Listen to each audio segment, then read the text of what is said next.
I wish you a glorious Monday, November the 16th.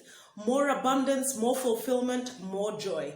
Public speaking tip number 3. Every Monday of this month of November, I encourage you to listen to these public speaking tips, which I'll be giving freely if you'd like. I really enjoy to connect, and every time I speak on YouTube, I get the question, teach me how to speak. How do I conquer that confidence? Well, here is tip number 3, and for tip number 1 and 2, follow the Facebook page, Beverley, Nambozo, Nsengiyunva, or the Rich Diction Enterprises Limited page. Sight, sound, and sensation. I call them the 3 essays which I use whenever I'm conducting public speaking training. Number 1, sight. How do you appear before an audience? How do you present yourself? What do they see? Jim Rohn said that when we are speaking, when we are communicating, only 7% is accounted for in words. The rest, well, come in the 3 S's. Sight. How do you appear before people? Do you have a look that tells them you are better than they are? I know people who smile at me and the smile doesn't reach the eyes. It stops at the top of their stiff upper lip.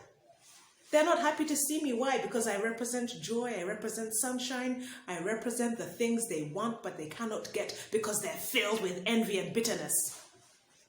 Also, I look different from them. Thank goodness. I don't want to look like other people. Why fit in when you can stand out? Sight. How do you appear before people? Are you friendly? Do you smile? Or are you so businesslike that people can't get past this facade? Sound. How do you deliver your speech? What is the tone you carry?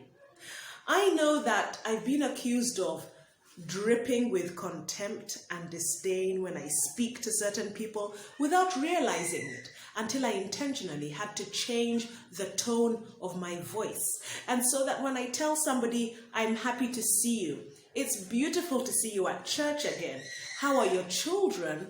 I lift off with sincerity. Sensation. How do you make people feel? There is someone I met over the weekend, and every time I meet her, she leaves a bad taste in my mouth.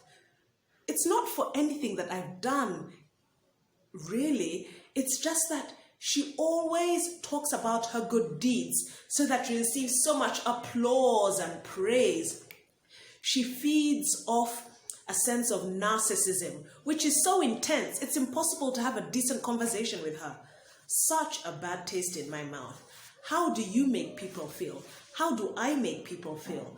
When I have finished delivering a speech or having a conversation, do people leave better than they were before, more cheerful, glad that they met me, or are they waiting for the time to go so they can flee as soon as possible?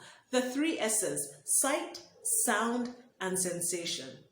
After what was a difficult week last week, full of challenges, there were times of brimming brilliance, but there were challenges too. One of them where I lost a close relative due to cancer. I'm glad though that this Monday I can share public speaking tips because I'm energized when I connect with you through public speaking. I'm Beverley Nambozo Nsengiyunva, team leader at Rich Diction Enterprises Limited, conducting public speaking, transforming the landscape of communication with teenagers, children, and adults. God bless you today.